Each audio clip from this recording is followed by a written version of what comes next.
Hey guys, thanks for joining me. And if you like what you see, please subscribe. Hello, peoples. Welcome to Sharp Ends. Have I got something special for you today? It's the knives of the month. That's right. And I've got one little sneaky. I'm not supposed to be showing this yet, but Woobin recently contacted me and they sent me a flashlight, which has not been released yet. And I've been carrying it, so I'm going to show it. Hopefully, none of you guys narc on me before I do my big release video in a couple of weeks here when they release that flashlight. So first, I'm going to ask you, please click that like button, subscribe, leave a comment. Really helps the channel. And thank you to my Patreon supporters as always. I just finished doing a review of this knife and a disassembly. I've been carrying it for a long time. So the Vosteed Porcupine, apparently it is sold out right now. I'm sure that they're making them as fast as they can. They'll be available when they do become available. Spoiler alert, this thing is awesome. Compression lock 14C28 and awesome feeling micarta on this. Nice jimping all the way around. The engineering on it is just stellar.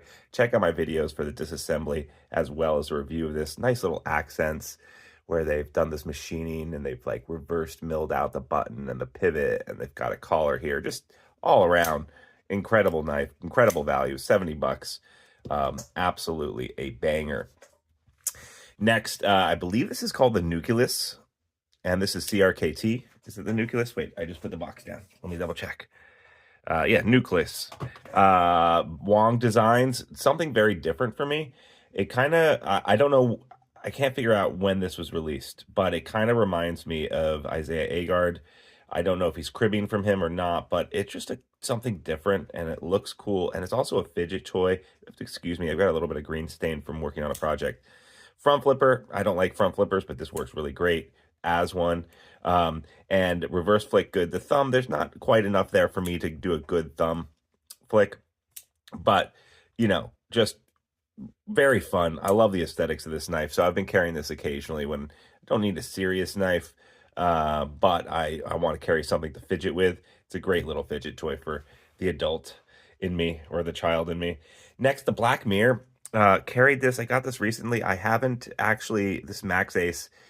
So, you know, this has amazing action and amazing fit and finish. And it's only like 150 bucks. Incredible fat Arctic carbon on here. However, this isn't the knife that I ordered. When you go to order a knife from Max Ace, they have all the serial numbers, but it's hard to figure out, or at least it was for me. I thought I was ordering a plainer version in S90V, not a Magna Cut version with the Arctic. So, yeah, it's already got some scratches and snail trails on here because I've actually been using this. It's a great blade shape. I love this kind of Wharncliffe with a little bit of belly on it. And like I said, the action and the noise it makes when it opens. Listen to this. Oh, just so good. So I like this knife. Not what I ordered, Max Ace, because your website sucks, but I love this knife and I've been carrying it a lot. Let's skip over to a couple of the fixed blades I've been using. So I went camping. It's our spring break. This is the XL Workhorse. There are some available right now. I believe that Knife Center has some. I did a review of this knife. I gave it a mixed review. Some people absolutely love it. I feel like that this should be a full flat grind or a saber grind and not a Scandi grind. Mixed feelings there. People disagree with me. I feel like anything with this much belly, though, really shouldn't necessarily be a Scandi grind. That I feel like if this is going to be the case, then it needs to be something like my next knife here, which is just flatter. With this tall amount up here, it seems to me it's screaming for a saber grind. But it's a cool knife. I like it. Fits in the hand really well. I understand why people are stoked about it. Not necessarily a knife for me, but I do like it, and I got a really cool version of it, semi-custom from Four on the Floor. I believe it was from the Pot House, which is a great little, what do you call it, program from LT Wright, $20 a year. You get a chance to like customize some knives that they're making and get your own version of it, right?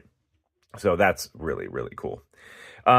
Next, the other fixed blade I've been using a lot lately is I was using this guy. This is the Euro Bushcrafter from Bark River, and I was doing it.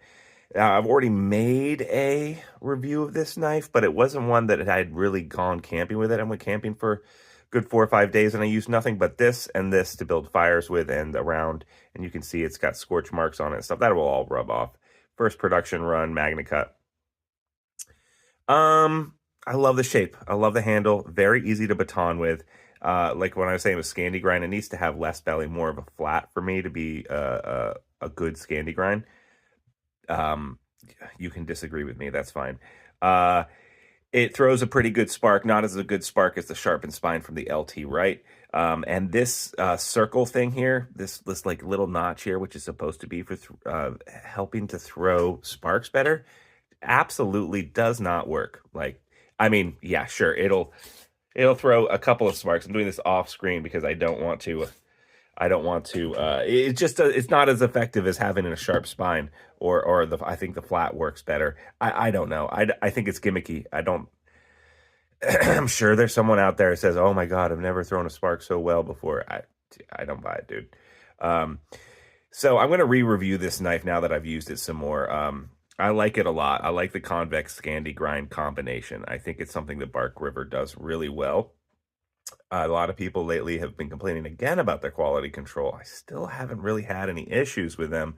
I love this Coke bottle handle. So people who are complaining, I feel really bad for you, but I've gotten nothing but quality from Bark River lately. So yeah. The one bad thing about this knife though is that it came with a sheath, and this sheath was one size too small. I don't know who did it, but like getting this sheath in here, now that it's set, it's good, but I was really afraid that someone out there was going to end up hurting themselves really badly by trying to force this knife in the first time. Really, really hard to get it. I mean, once it's in there, it's fine. But yeah, sheath just a little bit too small. All right. And then this guy, Waypoint Quiet Carry. It has been one of my favorite, if not my favorite knife for years now. Vanex Super Clean. I absolutely love this knife steel. I love the action. I love how nicely it flicks out, how it drops shut for me. Hollow grind, totally stainless. Very simple knife, but if you've watched this channel at all, I tend to like some of the simpler things in life, and this is definitely very simple, very well done. And I haven't carried it all winter because I usually carry this in the summer, and because I was going camping, I was like, obviously I'm going to carry this. I just love the fact that it's a surefire with the thumb. Like, it just, there's no, yeah, you can't finger flick it really. It's going to be a thumb only, but it just goes out there. And especially since I do a lot of boating, I really appreciate that I can take this knife anywhere, and it's not gonna stop me from no rust will get on this knife no matter what. I could drop it at the bottom of the lake, it'll be fine. Finally, the G5 Move On. It's kind of like if you took the last one they had that had the big flashlight in the front. I'm blanking on the name. They just took the sidecar and they made the sidecar go fully around, and it's just a sidecar light. And this sidecar engine here has a white light, and it works on a Rio. And the rheostat is over here, but it's boxed in, so it's not going to break off. And you got the white, and then if you long hold, it goes over to the color, and the color can go to anything. And it's only 10 lumens, but it's plenty enough. The sidecar light, plenty enough to do whatever. This gets up to 800.